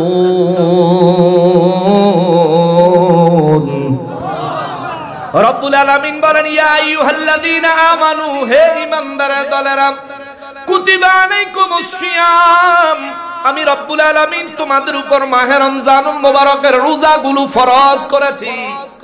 আমি আল্লাহ মাহে রমজানুল মুবারকের রোজাগুলি তোমাদের উপর বাধ্যতামূলক করেছি। শুধুমাত্র রোজা তোমাদের জন্য দিছি বিষয়টা এমন না। আল্লাহ বলেন, কামা কুতিবা আলাল্লাযীনা মিন ক্বাবলিকুম, যেমনি ভাবে তোমাদের পূর্বপুরুষদের উপর আমি আল্লাহ রোজা ফরজ করেছিলাম। যেমন হযরতে আদম আলাইহিস সালামের উপরে প্রত্যেক আরবি মাসের 13, 14, 15 তারিখ রোজা রাখা আমার আল্লাহ ফরজ করেছিলেন। সুবহানাল্লাহ বলেন। প্রতি আরবি মাসের 13, 14, 15 তারিখ আদম নবী রোজা রাখতেন। তাহলে বোঝা গেল রমজান শুধু আমাদের উপর আল্লাহ চাপায় দেয় না, আদম নবীর থেকে রোজা আরম্ভ হয়েছে। মুসা আলাইহিস সালামের জামানায় তাওরাত কিতাব দেওয়ার জন্য আল্লাহ মুসা নবীর তুর পাহাড়ে নিলেন, 30 দিন রোজা রাখা লাগবে। মুসা নবীর রোজা ছিল এমন, সাহারি কইরা পাহাড়ের উপরে গেছে, 30 দিন পরে ইফতারি, মাঝখানে কোনো খাওয়ান নাই। সুবহানাল্লাহ। আমরা পারতাম না, হারমের মানুষ, আপনারা পারতেন না। দুপুরের খানার পরিবর্তে আমার ঘরে মাগরিবের আগে দিয়া ইফতারির সময় খাইতে আল্লাহ বিধান দিছে। এটারে যদি খালি রাত 10টা বাজে নিয়ে দিত, 100 জনের ভিতরে 99 জন রোজা থাকতো না, ঠিক না? যে রাত 10টার আগে খাওয়ান না, এই মাগরিবের আগে দিয়া খাওয়ান দিয়া হইতো, দুপুর বেলা দোয়ানের হিসি দিয়ে হান দেয়া খায়, এদের দল লেখা কি ধরে রোজার দিন রোজা থাকতো গ্যাস্ট্রিক, হার বেলা গ্যাস্ট্রিক হইছে। এই অল্প কিছুক্ষণ সময় 12-13 ঘন্টা, 14-15 ঘন্টা, দিন একটু বড় হইলে 15-16 ঘন্টা হয়। যেমন সাহারির টাইমে সাহারি করার পরে দিয়া 15-16 ঘন্টা হয়ে যায়, দিন একটু বড় হইলে। এর ভিতরে আমরা কুলাই না, রাত 10টার দিকে দিলে আমরা তো সম্ভব হইতো না। মুসা নবী রোজা রাখছে, 30 দিন আগে সাহারি করে আইছে, 30 দিন পার হইছে, পরে আল্লাহ তাওরাত কিতাব দিব, রোজা শেষ হইছে, মুসা নবী গাছের ডাল ভাঙ্গা মেসওয়াক, 30 দিনে মুখে গন্ধ হয়ে গেছে। রব্বুল ইজ্জাত খেজুর গাছের আগা দিয়ে আমার আল্লাহ কথা বলা আরম্ভ করলেন। সুবহানাল্লাহ, সুবহানাল্লাহ। কি দিয়া কথা কইতো? খেজুর গাছের আগা দিয়া। এখন তাইলে কি আল্লাহ খেজুর গাছের মতন এটা কথা বলি? তো যারা নবীজি আমাদের মতো দেখতে হয়েছেন বিদায়, যারা নবীজিকে আমাদের মতন কয়, সাধারণ মানুষ কয়, এই হেরারে কম লাগে, তাইলে মুসা নবীর জামানায় খেজুর গাছের আগা দিয়ে যেহেতু আল্লাহ কথা কইছে, তো নবী যদি তোর মতন হয়, তাইলে তোর আল্লাহ কি খেজুর গাছের মতন নেই? বেয়াক্কল কোনা, চোখে যা দেখা যায় সব সময় তা হয় না বেটা। চোখ দিয়া সব বিচার বিশ্লেষণ করা যদি যাইতো, আল্লাহ মানুষের কলবে একটা চোখ আর একটা কান লাগাইয়া দিত না, লাগাইয়া দিছে হাকিকত দেখার জন্য। তো কলব মরে গেছে বেটা। হালাল হারাম বুঝার ক্ষমতা নাই তোমার। তুমি নবী সম্পর্কে বুঝতে চাও, আগে হারাম ত্যাগ করো, হালালিয়তের জিন্দেগিতে আসো, ওলি আল্লাহর সোহবতে আসো, মা বাবার খেদমতে দাখিল হও, তাইলে দেখবা নবীর প্রেম এবং নবী কি জিনিস আস্তে আস্তে আস্তে আস্তে তোমার অন্তরে আল্লাহ পাক রব্বুল ইজ্জাত বুঝার ক্ষমতা দান করবেন। কথা বলেন ঠিক কিনা? তুমি হালালি খাও না খাও, সুদ মিয়া। রব্বুল ইজ্জাত বলেন, রোজার বিধান আমি আল্লাহ তোমাদেরকে এমন ভাবে দিয়েছি, যেমনি ভাবে পূর্বপুরুষদের উপর, তোমাদের পূর্ববর্তীদের উপরে আমি আল্লাহ দিয়েছিলাম। আমার নবী রাহমাতুল লিল আলামিন রব্বুল ইজ্জাতের দরবারে ফরিয়াদ করলেন, মালিক ও আমার আল্লাহ, আমার উম্মত যদি মুসা নবীর মতো রোজা রাখা লাগে, আমার উম্মত দুর্বল, তারা পারবে না গো আল্লাহ, আপনি আমার উম্মতের জন্য সহজ করে দেন। রব্বুল ইজ্জাত বলেন, হুজুর কেমনে সহজ করলে আপনি সন্তুষ্ট হবেন? আমার নবী বলেন, আল্লাহ আমার উম্মতের জন্য সাহরির ব্যবস্থা করে দেন। সুবহানাল্লাহ, আমার উম্মতের জন্য সাহরির ব্যবস্থা করে দেন। রব্বুল আলামিন বললেন, হুজুর মঞ্জুর, তবে ফজরের ওয়াক্ত হওয়ার আগে সাহরি করতে হবে। আমার নবী রাহমাতুল লিল আলামিন উম্মতকে নির্দেশ দিলেন, তোমরা সাহরি করো, কেননা সাহরির মধ্যে বরকত রয়েছে। সুবহানাল্লাহ। রব্বুল ইজ্জাত বলেন, হুজুর আর কোন দাবি আছে? আমার নবী বলেন, আল্লাহ আমার উম্মতকে সন্ধ্যায় ইফতারি করার সুযোগ করে দেন। রব্বুল ইজ্জাত বলেন, হুজুর কোন সময় ইফতারি করতে দিলে আপনি সন্তুষ্ট হবেন? আমার নবী বলেন, আল্লাহ আমার উম্মতের জন্য মাগরিবের নামাজের আগে যখনই বেলা ডুববে, তখনই আমার উম্মতের জন্য রিজিক হালাল করে দেন। সুবহানাল্লাহ। রব্বুল আলামিন বলেন, হুজুর দিলাম। সুবহানাল্লাহ। আমার নবী রাহমাতুল লিল আলামিন সাহরির ব্যবস্থা করলেন, আমার নবী রাহমাতুল লিল আলামিন ইফতারির ব্যবস্থা করলেন উম্মতের জন্য। নইলে মুসা নবীর মতন একাধারে 30 দিন আগে সাহরি কইরা 30 দিন পরে কি ইফতারি করন লাগতো? ও মুসলমান, আমার আল্লাহ বলেন, আমি তোমাদেরকে রোজা দিলাম, তার কারণ আছে, কারণ আছে, কারণ আছে। কারণ কি গো আল্লাহ? আল্লাহ কয়, লাআল্লাকুম তাত্তাকুন, মাহে রমজানের রোজাগুলি যে ব্যক্তি রাখবে, আমি আল্লাহ তার অন্তরকে তাকওয়া দিয়ে পরিপূর্ণ করে দিব। জোরে বলেন সুবহানাল্লাহ। আল্লাহু আকবার। নারে রিসালাত ইয়া রাসূলুল্লাহ। রহমান হোসেন সাহেবের আগমন জিন্দাবাদ। আনোয়ারি দরবার শরীফ জিন্দাবাদ। নাদির বাবার আগমন হুজুর নিয়ে আস, কতক্ষণ হলো? 11:30 বেজে গেছে। হুজুরকে নিয়ে আস, আমি গুছাই ফেলতেছি। আপনারা কি শেষ করে দিব? আমি দুই আয়াতের তো কথা কম, আমার তো গুরুত্বপূর্ণ কথা রয়েছে। এই আয়াতের মূল কথা তো এখনো তুলি নাই। শুরুতে যে তাকওয়া, আমি তাকওয়ার মধ্যে রয়েছি, এটা অর্জন করা দরকার। মহান রব্বুল আলামিন বলেন, আমি আল্লাহ বান্দাদেরকে রমজান মাসে রোজা দিয়েছি যাতে করে লাআল্লাকুম তাত্তাকুন, দুনিয়ার মানুষগুলি যেন রোজা রাখার মাধ্যমে তাকওয়া অর্জন করতে পারে। এখন আপনি রোজা রাখলেন ওলি আল্লাহর সোহবত ছাড়া, আপনি রোজা রাখলেন তরিকতে দাখিল হওয়া ছাড়া, আপনি রোজা রাখলেন তরিকতের সাথে সম্পর্ক ছাড়া, এই রোজার দ্বারা পরিপূর্ণ তাকওয়া অর্জন করা আপনার জন্য পসিবল, সম্ভব নাও হতে পারে। এই রোজার দ্বারা তাকওয়া আপনি 100% অর্জন করতে সক্ষম নাও হতে পারেন। কেননা যে আল্লাহ বলছেন রোজার দ্বারা আমি আল্লাহ তাকওয়া তোমাদেরকে দিব, তোমাদের অন্তরে তাকওয়া পয়দা হবে, ওই রব্বুল ইজ্জাতি বলেছেন ওয়াকুনু মা'আস সাদিকিন, তোমরা ওলি আল্লাহদের সঙ্গ লাভ করো, নেক বান্দাদের সঙ্গ লাভ করো, সঙ্গ লাভ করো, সোহবত হাসিল করো। অতএব বুঝা গেল রে আমাদেরকে, আমরা যেন তরিকতে দাখিল হই, পীর মাশায়েখের সোহবত অর্জন করি, সাথে আমরা যদি রোজা রাখি, নামাজ পড়ি, হজ করি, যাকাত দেই, প্রত্যেকটা ইবাদতের মাধ্যমে আল্লাহ রব্বুল ইজ্জাত আমাদেরকে কামেলে মুকাম্মেল বানায়া দিবেন। কথা বলেন ঠিক কিনা? এতক্ষণ পর্যন্ত তাকওয়ার কথা কেন বললাম? রব্বুল আলামিন বলেন ওয়াকিলা লিল্লাযীনা তাকাউ মাযা আনজালা রাব্বুকুম, আওয়াজ করে বলেন আল্লাহু আকবার। রব্বুল আলামিন বলেন ওয়াকিলা লিল্লাযীনা তাকাউ, আর এই দুনিয়ার জমিনে যারা তাকওয়াবান, যারা তাকওয়া অর্জন করবে, এরা যখন মৃত্যুর মুখে পতিত হবে, এদের মৌতের সময় যখন হবে, এই তাকওয়াবানদের কাছে ফেরেশতারা আসবে অত্যন্ত সুন্দর রূপে। সুবহানাল্লাহ, অত্যন্ত সুন্দর রূপে ফেরেশতারা আসবে। ওই ফেরেশতারা এসে আমার আল্লাহ কয় হুজুর আপনি বলে দেন। ফেরেশতারা আয়েশা তাদেরকে বলবে মাযা আনজালা রাব্বুকুম, ঈমানদার মুমিন তাকওয়াবান ব্যক্তিদেরকে ফেরেশতারা জিজ্ঞেস করবে রব্বুল ইজ্জাত যা নাজিল করেছেন, যা অবতীর্ণ করেছেন তা কেমন? সুবহানাল্লাহ, জোরে কন্যা সুবহানাল্লাহ। জিজ্ঞেস করবে তোমাদের রব তোমাদের জন্য কি নাজিল করেছেন আর কেমন জিনিস?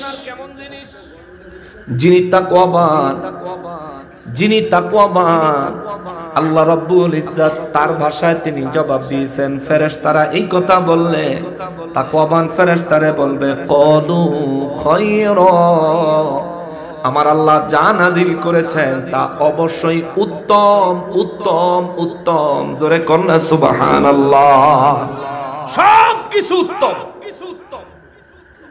তাকওয়াবান এই কথা বলবে, কেননা যে ব্যক্তি তাকওয়াবান তিনি যখন বিপদে থাকে তখন শুকরিয়া আদায় করে কার?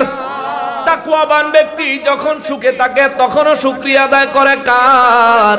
সুখের সময়ও শুকর আলহামদুলিল্লাহ, দুঃখের সময়ও শুকরিয়া আলহামদুলিল্লাহ। আল্লাহ পাকের নিয়ামত, কেননা আমার রব্বুল ইজ্জাত বলেন রোগ বিমার বিপদ আপদ বালা মুসিবত মুমিনের জন্য হলো নিয়ামত।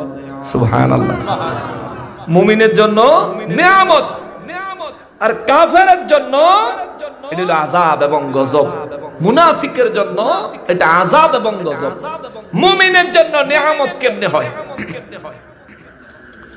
কিতাবে একটা বর্ণনা আসছে, এক এলাকায় একজন মানুষ মারা যাবে, সে বেঈমান। আর এক এলাকায় আরেকজন মানুষ মৃত্যুবরণ করবে, সে হলো মুমিন ইমানদার।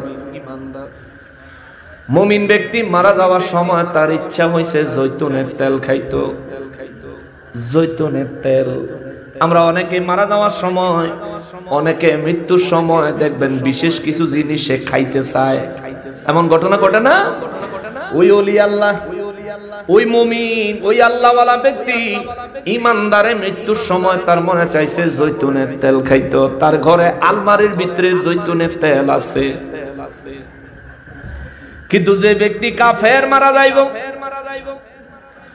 ওই ব্যক্তির মনে চাইছে তার নিজের পুকুরের বড় একটা কার্পু মাছ খাইতো, বড় একটা মাছ খাইতে ইচ্ছা করছে।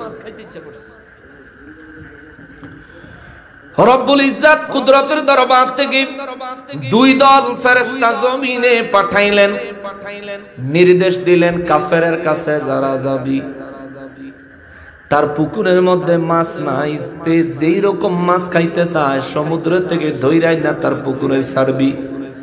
তার জন্য জাল ফেলতে দেরি হবে, জালের ভিতরে মাছটা ঢুকায় দিতে দেরি করবি না। সুবহানাল্লাহ কোন? কার জন্য? ইমানদার না বেঈমানের জন্য? বেঈমানের জন্য। আবার আরেক দল ফেরেশতা পাঠাইলো, যাও দৌড়ে আমার ইমানদারের বাড়িতে যাও, তার ঘরে আলমারির ভিতরে জৈতুনের তেল আছে, যাইয়া তেলটা নষ্ট করে দিয়াইবা যাতে আমার বান্দা খাইতে না পারে। সুবহানাল্লাহ। মৌতের সময় আমার রব্বুল ইজ্জত ইমানদারের ধৈর্য এবং তাকওয়ার পরীক্ষা করেন। ওদিকে কাফেরের বাড়িতে মাছ ছাড়লো, সে মাছ খাইলো, খায়া মরলো। ইমানদারের বাড়িতে জৈতুনের তেল আলমারির থেকে বের করে আছে, তেল নষ্ট হয়ে গেছে। ইমানদার আর তেল খাইতে পারলো না। শুকর আদায় করতে করতে ইমানদার ইন্তেকাল করলো। ইন্না লিল্লাহি ওয়া ইন্না ইলাইহি রাজিউন। জোরে কন্না সুবহানাল্লাহ। ইমানদার মারা গেল। এবার দুই জায়গার ফেরেশতারা রব্বুল ইজ্জতের দরবারে হাজির। রিপোর্ট দিতেছে, আল্লাহ মাছ ধইরা বেঈমানের জালের ভিতরে ঢুকাইয়া দিয়াইছি, আর ইমানদারের বাড়ি থেকে যারা গেছে বলে আল্লাহ জৈতুনের তেল নষ্ট করে দিয়াইছি। এবার ফেরেশতাদের ভিতরে মনে মনে একটা প্রশ্ন জাগছে, আল্লাহ যদি অনুমতি দেন একটা প্রশ্ন করি। রব্বুল ইজ্জত বলেন, বলো। ও আমার আল্লাহ, ইমানদারের ঘরে তেল আছে তবুও তারা তেল খাওয়াইলেন না। বেঈমানের পুকুরে মাছ নাই তবুও সমুদ্র থেকে ধইরাই না তারা মাছ খাওয়াইলেন, কারণটা কি? আপনার কাছে ইমানদার প্রিয় নাকি বেঈমান প্রিয়? আল্লাহ বলেন ইমানদার প্রিয়। ও আল্লাহ, তাইলে ইমানদারের কেন আপনি তেল খাওয়াইলেন না ঘরে থাকা সত্ত্বেও? আমার রব্বুল ইজ্জত কয়, আমি আমার ইমানদারের তেল খাওয়াইলাম না, তার পিছনে দুইটা কারণ আছে। এক নাম্বার কারণ হলো আমি আল্লাহ তাকে মৃত্যুর সময়ও আমার তাকওয়ার উপরেই তার মৃত্যু দিব ইচ্ছা করেছি। সুবহানাল্লাহ।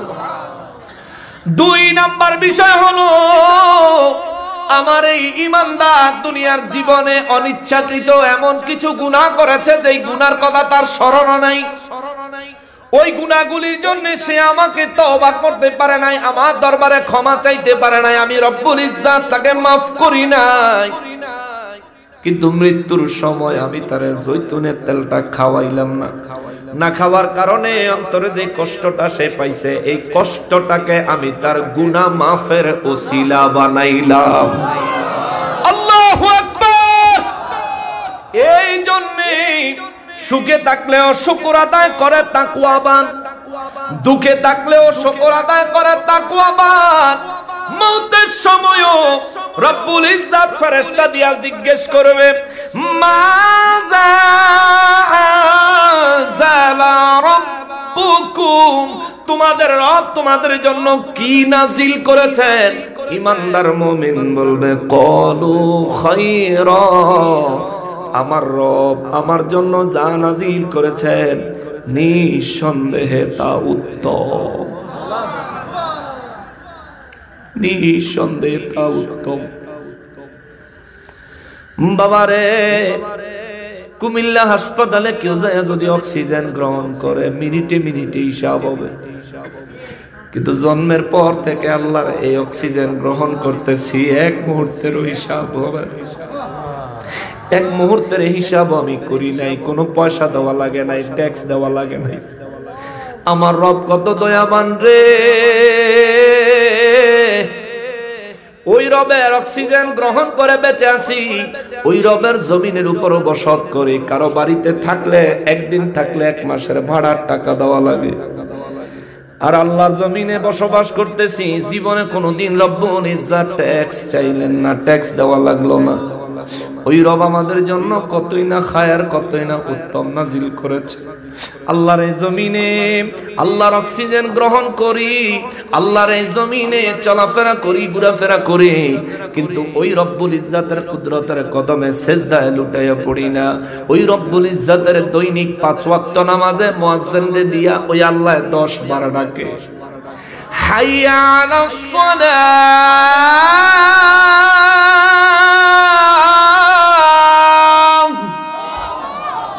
দিনে 5 ওয়াক্ত নামাজে 10 বার আমার আল্লাহ ডাকে, নামাজে আয় রে বান্দা, নামাজে আয়। সঙ্গে সঙ্গে লাভের কথাও আল্লাহ কয়া দেয়, হাইয়া আলাল ফালাহ।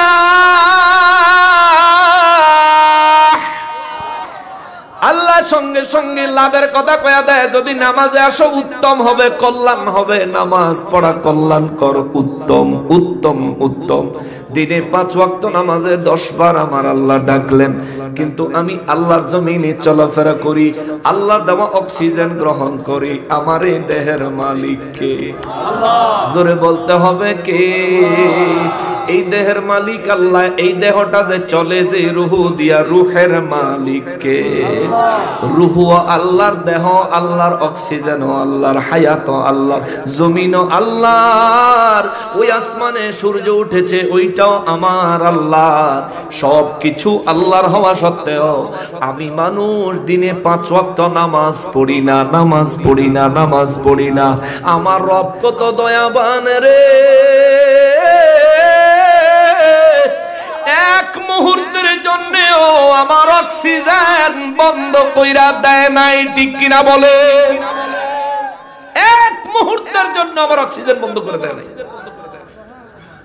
হাসপাতালে যদি আপনি বিল না দিতে পারেন, মরেন না বাঁচেন দেখতো না, খাপ করে টান দিয়ে অক্সিজেনের মাস্ক খুলে ফেলবে, ঠিক কিনা?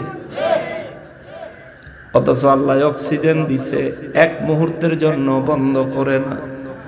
ফজরের নামাজ আমি পড়ি নাই, সকালে নাস্তা খাওয়ার সময় আল্লাহ আমার মুখে তালা দেয় নাই। জোহরের নামাজ আমি পড়ি নাই, দুপুরে খাওয়ার সময় আল্লাহ আমার মুখে খানা বন্ধ করে দেয় নাই, আমার সামনে খানা হাজির হইতে বাধা দেয় নাই। আল্লাহ যদি ইচ্ছা করতো আমার সামনে খানা হাজির হইতে বাধা দিতে পারতো কি পারতো না? কত নবীদের জামানায়, কত নবীদের জামানায়, দাউদ আলাইহিস সালামের জামানায় মানুষ রান্না বান্না কইরা প্লেট পাতিলের মধ্যে রাখছে, খানা যখন খাইবো ঢাকনা উল্টাইছে, ছায়া দেখে খানা রক্ত হয়ে গেছে।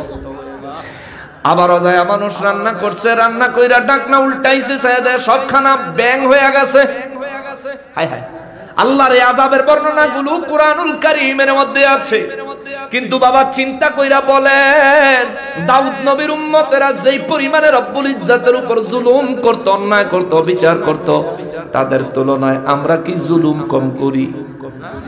কথা কম না কা? আমরা কি জুলুম কম করি? না না না, আমরা নিজেদের চাইতে নিজেরা তো বেশি, আমার চাইতে আমার অবস্থা বেশি ভালো আপনি জানেন না। আমি নিজে জানি আমি কতটা মন্দ, আমি নিজে জানি আমি কতটা মন্দ, আমি নিজে জানি আমি কত বড় গুনাহগার। নিজের হিসাবে একটু মিলান রে ভাই, এ বাবা নিজের হিসাবটা নিজে একটু মিলান। আল্লাহ কুরআনুল কারীমে ঘোষণা দিয়েছেন, ইয়া আইয়ুহান, রব্বুল ইজ্জাত কালামে হাকিমে বলেন, ইয়া আইয়ুহাল্লাযীনা আমানুত্তাকুল্লাহা ওয়াল তানজুর নাফসুম মা কদ্দামাত লিগাদ। আল্লাহ বলেন, হে ঈমানদার, তোমরা আমি আল্লাহকে ভয় করো আর প্রত্যেকটা ঈমানদার চিন্তা করো আখিরাতের জন্য তুমি কি পাঠাইছো। জোরে বলেন সুবহানাল্লাহ। আরে আমার বাবা রে, এবার নিজে একটু চিন্তা করেন, আপনি আখিরাতে রব্বুল ইজ্জাতের দরবারে পেশ করার জন্য কি আমল করেছেন, একটাবার চিন্তা করেন। এ আমার যুবক ভাই রে, ও আমার ছাত্র ভাই, পর্দার আড়ালের মা বোনেরা গো, যারা ছাত্রী আছেন গো, বাড়ির থেকে লেখাপড়া করলেন না, প্রস্তুতি নিলেন না, পরীক্ষার হলে যখন প্রশ্ন দেখবেন চোখ বেয়ে বেয়ে পানি পড়ে, ঠিক কিনা বলেন? চোখ বেয়ে পানি পড়ে, কোনো কাজ হয় না। পাশে বন্ধু বসে আছে, বন্ধু সাহায্য করতে চায় না, ফাঁকে ফুঁকে কিছু কিছু সাহায্য করলেও ম্যাজিস্ট্রেট ধরে, হলের গার্ডে ধরে, খাতা নিয়ে আটকায়া রেখে দেয়, ওর কাছ থেকে দেখা লেখো কেন, তোমার লেখা তুমি লেখো। এটা দুনিয়ার একটা পরীক্ষার হল, আসল পরীক্ষার জায়গা হবে হাসরের ময়দান। আসল পরীক্ষার জায়গা হবে হাসরের ময়দান। ওখানে আমার হিসাব আমার এই দেওয়া লাগবে, ওইখানে আমার হিসাবটা আমাকেই দেওয়া লাগবে, আপনার হিসাবটা আপনাকেই দেওয়া লাগবে। সর্বপ্রথম হিসাব আরম্ভ হবে আউয়ালু মা ইউহাসাবু বিহিল আবদু ইয়াউমাল কিয়ামাতিস। নবী বলেন, সর্বপ্রথম আমার রব্বুল আলামিন নামাজের হিসাব দিয়া হিসাব আরম্ভ করবে। এই জায়গায় যারা আছে নিজের হিসাব নিজে মিলান, রব্বুল আলামিন যখন নামাজের হিসাবটা চাইবেন, আপনার নামাজের হিসাব পাকাপোক্ত আছে, আপনার জীবনে 5 ওয়াক্ত নামাজের পাবন্দি আছে নি? যদি না থাকে কি হিসাব দিবারে মুমিন?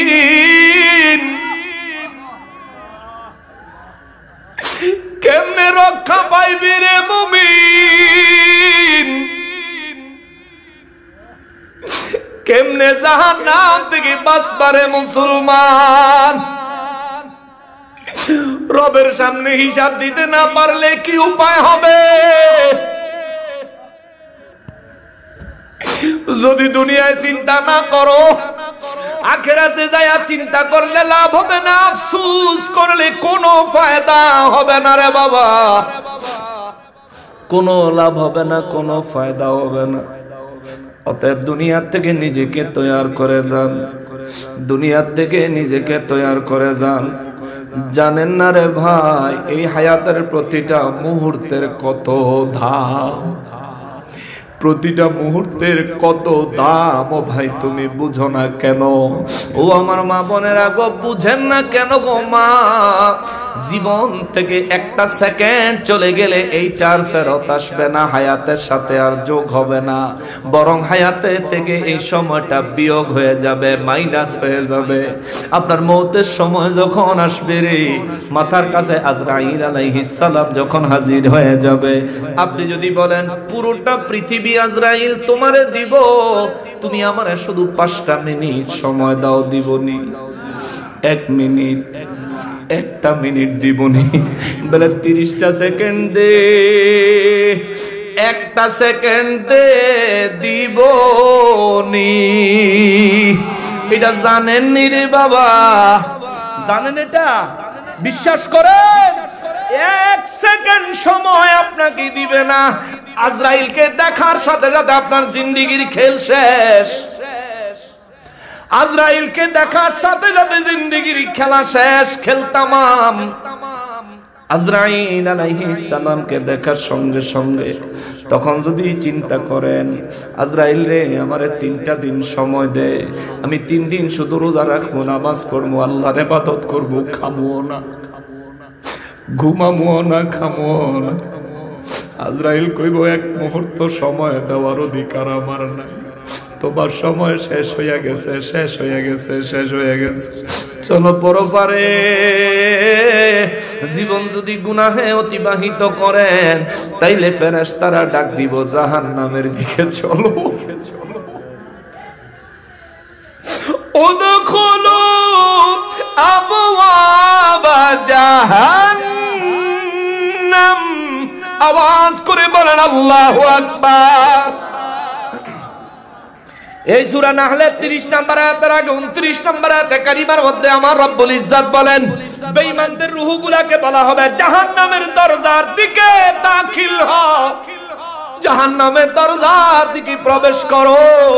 হে মুসলমান রে, মওত এমন একটা সত্য প্রত্যেকের জীবনেই ঘটবে। আর যেদিন মওত আসবে রে, দুনিয়ার খেলা শেষ, তার মানে আখিরাতের জন্য কামাই করা শেষ, রোজগার করা শেষ। এবার এই জীবনে যেটুকু জোগাড় করছেন এইটুকু নিয়ে কবরে, যেটুকু জমা করছেন এটুকু নিয়ে হাসরে, যেটুকু জমা করছেন এটুকু নিয়ে মিজানে, যেটুকু জমা করছেন এটুকু নিয়ে পুলসেরাতে। কিন্তু হাসরের ময়দান শুরু হবে আপনার আমার নামাজের হিসাব দিয়া। নামাজের হিসাবে যদি আমি আর আপনি পাকড়াও হইয়া যাই, আমার নবী বলেন যে ব্যক্তি নামাজের হিসাবে ধরা খায়া যাইব রে, পরবর্তী হিসাবগুলো তার জন্য বড় কঠিন হয়ে যায়। নবী বলেন যে ব্যক্তি নামাজের হিসাবটা সুন্দরভাবে দিতে পারবে, পরবর্তী হিসাবগুলো আমার আল্লাহ তার জন্য সহজ করে দিবে। সুবহানাল্লাহ। এই জন্য বাবা 5 ওয়াক্ত নামাজ পড়িয়েন, ওলি আল্লাহর সোহবত হাসিল করিয়েন, অন্তরে আল্লাহর ভয় রাখিয়েন রে বাবা। ব্যবসা করেন, ওজনে কম দিয়েন না। অনেক ধনী হইছেন, সুদ খাইয়েন না। ও মুসলমান, বড় বিপদে পড়ছেন তবুও মিথ্যা বইলেন না। শীত হইছে, কষ্ট হচ্ছে, তবুও নামাজ ত্যাগ দিয়েন না। আল্লাহর ইবাদত থেকে, আউলিয়া কেরামের সোহবত থেকে, নবীজির মহব্বত থেকে, মা বাবার খেদমত থেকে দূরে সরে যায়েন না। এই 4 জিনিসের যে কোনো এক জিনিস যদি আপনি ছেড়ে দেন, রব্বুল ইজ্জতের রহমতের ছায়াতল থেকে আপনি দূর হয়ে যাবেন। কেননা আল্লাহর ইবাদত, আল্লাহর ভয় অন্তরে থাকতে হবে, নবীর মহব্বত অন্তরে থাকতে হবে, মা বাবার খেদমত চরিত্রে থাকতে হবে, ওলি আল্লাহর সোহবত আপনার জিন্দেগিতে থাকতে হবে। এই 4 জিনিস যদি আপনি আপনার জিন্দেগিতে যদি রিফিল করতে পারেন, তাহলে মোবাইল হইল, সিম হইল, টাকা হইল, ইন্টারনেট ডাটা কানেকশন হইল। এইবার যখন ইন্টারনেট ডাটা কানেকশন হয়ে গেছে, আমেরিকার ভিডিও আপনি এখানে বসে চালাইতে পারবেন। আপনার অন্তরে যখন রব্বুল ইজ্জতের ঈমানের কানেকশন, তাকওয়া হাসিল হয়ে কামালিয়ত, বেলায়ত হাসিল হয়ে গেছে, তখন আপনি দুনিয়ায় বসে আরশে আজিমের খবর নিতে পারবেন। জোরে বলেন সুবহানাল্লাহ। এরপরে আল্লাহ কয় লিল্লাযিনা আহসানু ফি হাযিহিদ দুনিয়া হাসানা। না, আর সামনে যাওয়া যাইতো না, আমার প্রশ্ন দিছে। অতএব তাকওয়াবান হয়ে মৃত্যুর কোলে ঢলে পড়িয়েন। এরপরে আবার এই আয়াতের পরের আয়াতে আবার পবিত্র ব্যক্তিদের মৌত সম্পর্কে বর্ণনা করা হয়েছে। ওইদিকে এখন আর যাওয়া যাবে না, সময় দীর্ঘ হয়ে গেছে। প্রশ্ন করছেন, হুজুর দয়া করে প্রশ্নের উত্তরগুলো দিবেন। ওটা সালাম লেখলে ভালো হইতো না, দিছে না। কে প্রশ্ন করছে হেন নাম হলে হেন থাক, ও সালাম লেখছে আরেক খানো। আল্লাহ রে আল্লাহ, আজকে এমনি বুকছি যে যারা পোস্টার করছে হেরাও কানা, যে লিখের করে দিছে হেটাও কানা। এমন মাইন্ড করতে পারে, মাইন্ড করলে করতে পারে না। আমি এমন উচিত কথা একদম আপনার কুলো বইয়া বইয়া। এবার আপনি খুশি হন নারাজ হন, এটা দেখার বিষয় না। 34 বছর ধরে মাহফিল করতেছেন, এখনো একটা পোস্টার করবেন, বারবারে কারেকশন করবেন, ভুল হইতেই পারে, কারেকশন করবেন, দেখবেন। আর আমার নাম যে লেখছে আমার জিগাইও নাই, বলে হুজুর আপনার নাম কিতা দিব, জিজ্ঞাসা না। জিজ্ঞাসা যদি করতো আমি হয়তো লেখা পাঠায় দিলে ওইটাও কম্পিউটার ওয়ালার দিলে সুন্দর করে করতে পারতো। আর যে কম্পিউটার ওয়ালার দিয়ে করছে হে বেটা কি সর্বপ্রথম পোস্টার করলো কিনা জানি, হে বেটা তো বাংলা লেখায় এত ভুল কেমনে করছে, বাংলাতে এত ভুল হয় না। হ্যাঁ, বেচারা হয়তো নতুন। যাই হোক, এগুলি আগামীতে খেয়াল রাখবেন। আমার নাম যে লেখছেন মানুষে মনে চিনি হই নাই যে আমি, মনে বুঝছে এটা অন্য কোনো হুজুর হইল, কারণ আমার নাম হইলে তো নকশবন্দি হইতো, যে এটা নকশিবন্দি আবার খেলা। এমন নতুন হুজুর থাক কয়দিন বাইরে লইয়া লোক ফের পরে গিয়া ওয়াজ হন, মানে যারা দূরে মাইকে শুনতেছে মাহফিল আইতার না হেরা কালি কাকে আয় রে আমগো হুজুর আইয়া গেছে গারে। আচ্ছা যাই হোক, সালাম দিছে আসসালামু আলাইকুম ওয়া রাহমাতুল্লাহ, সবাই জবাব দেই ওয়া আলাইকুম আসসালাম ওয়া রাহমাতুল্লাহি ওয়া বারাকাতুহু। প্রশ্ন হইল তোমরা কি একই প্রশ্ন না, এটা তো একটু বেশি আছে। আচ্ছা, প্রথম প্রশ্ন হইল মাইকে আজান দেওয়া কি জায়েজ? কেউ কেউ বলে শিরকে আকবর, এটা কি ঠিক? নাউযুবিল্লাহ মিন যালিক। শিরকে আকবর, শিরক, এই বক্তব্য দিতে গেলে কোরআন শরীফের এমন একটা আয়াত দিয়ে দলিল দিতে হবে যে আল্লাহ সরাসরি নিষেধ করছে মাইক দিয়া আজান দিবা না। এইরকম দলিল ওই নীল আকাশের নিচে এই জমিনের উপরে কিয়ামত পর্যন্ত কোন মায়ের ফুত কোরআন শরীফ থেকে বাইর করে দেখাইতে পারবো না। অতএব এই শিরকে আকবর, এই প্রথমে তার এই কথা বানচাল, অগ্রহণযোগ্য, পরিত্যাজ্য, এই কারণে যে এই ধরনের বক্তব্য আল্লাহ তাআলা কালামে হাকিমের মধ্যে দেয় নাই। দুই, মাইকে আজান দিলে শিরক হবে এই ধরনের কোন বক্তব্য মাযহাবের কোন ইমামও দেয় নাই। তিন, মাইকে আজান দিলে শিরক হবে হক্কানি রব্বানি প্রসিদ্ধ কোন পীর মাশায়েখ এই ধরনের ফতোয়া দেয় নাই। এখন এটা যে দিছে এটা নির্ঘাত, হ্যাঁ নিজে নিজে বানাইছে। এখন এই যে বানাইছে এটা তো আসলে ফতুয়া বানায় নাই, ওর নিজের জন্য জাহান্নামের ঠিকানা বানাইছে। বলবেন হুজুর আপনি তারা এত কঠিন বললেন কেন? শিরক হলো আল্লাহর পরিবর্তে, আল্লাহ পাকের রিপ্লেসমেন্ট হিসেবে যদি কাহারও ইবাদত করা হয়, আল্লাহ পাক ব্যতীত যদি কাউকে রব হিসেবে মেনে নেওয়া হয়, এটা হইল শিরক। যেমন মূর্তির পূজা যারা করে তারা শিরক করে। কেন? তারা আল্লাহর পরিবর্তে মূর্তিকে রব মানে, তারা আল্লাহ পাকের পরিবর্তে মূর্তিকেই তাদের রক্ষণাবেক্ষণকারী মানে, এবং আল্লাহর ইবাদতের পরিবর্তে মূর্তির সামনে ইবাদত করে, যার কারণে এটা শিরক। এখন মাইকো শিরকায় হান্দাইলো কেমনে এটাই বুঝলাম না, তাও শিরকে আকবর।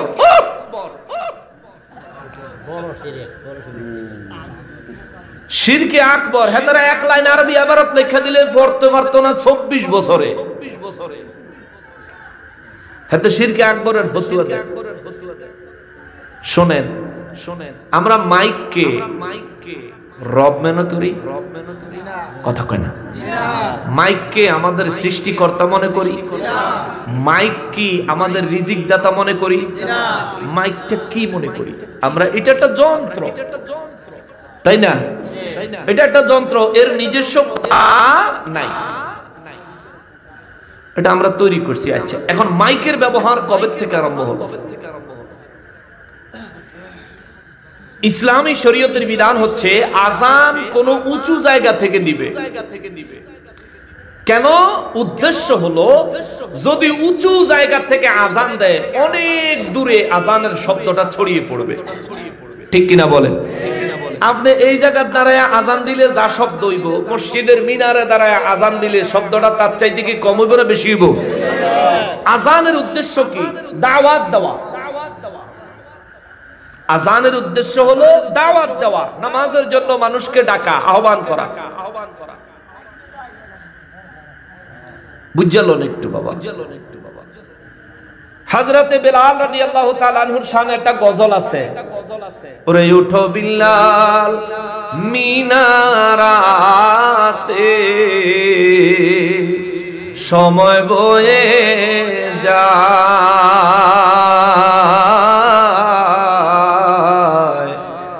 আজান দাও গো মধুর সুরে শুনতে মনে চায়, ঠিক কিনা?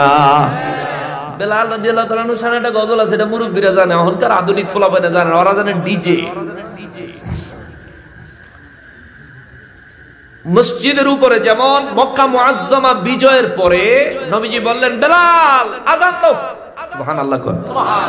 নবীজির উৎফুল্লতা দেখে বেলাল রাদিয়াল্লাহু তাআলা আনহু এমন খুশি হইছে, এক দৌড়ে কাবা শরীফের ছাদে, আল্লাহু আকবার, কাবা শরীফের ছাদে উঠা আযান দিব। কানের ভিতরে আঙ্গুল দিয়ে চোখ পেলা সাইয়েদের সামনে কাবা নাই। বেলাল রাদিয়াল্লাহু চিন্তা করে, মনে হয় ডাইনে হইব, সাইয়েদে ডাইনেও নাই, বামে হইব, সাইয়েদে বামেও নাই, পিছনে নি কাবা থুই আগে আইয়া ফেললাম আনন্দের ঠেলায়। পিছনে সাইয়েদে পিছও কাবা নাই, ও খোদা কাবা গেছে কোন দিকে? সাইয়েদে হেতে নিজেই কাবা শরীফের ছাদের উপরে খাড়া গেছে। সুবহানাল্লাহ। এখন কানও ধরছে, কাবা ছাদের উপরে খাড়া রয়েছে, আজান তো দেয় না। নবীজি সামনে দিয়ে কয়, বেলাল, কাবা শরীফের নিচে পাশে নবীজির সামনে দিয়ে এসে কয়, বেলাল আজান দাও না কেন? কয়, হুজুর জীবন ভরা আজান দিছি কাবার দিকে ফিরা, আজকে দি কাবা ছাদও কোন দিকে ফিরা দিব? নবী বলেন, আমি কাবারও কাবার দিকে ফিরা দিব।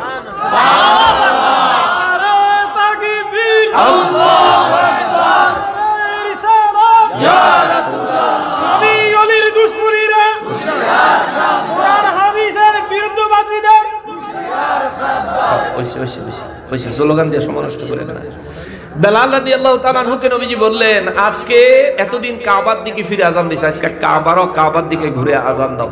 বেলাল রাদিয়াল্লাহু কাবা শরীফের ছাদের থেকে আজান দিছে, যাতে আজানের আওয়াজটা বুলন্দ হয়, অনেক দূর পর্যন্ত পৌঁছে যায়, অনেক দূর পর্যন্ত শোনা যায়, যাতে অনেক দূর দূরের মানুষও যাতে জানতে পারে, বুঝতে পারে নামাজের সময় হয়েছে, মুসলমানরা কাবা, বাইতুল্লাহ, মক্কা মুআজ্জামা বিজয় করেছে। জোরে কন্যা সুবহানাল্লাহ। তো ইসলামী শরীয়তের বিধান হচ্ছে আজানকে এমন ভাবে দাও যাতে বুলন্দ হয়, মুসলিম উম্মাহ যাতে আজান দিবে কেন?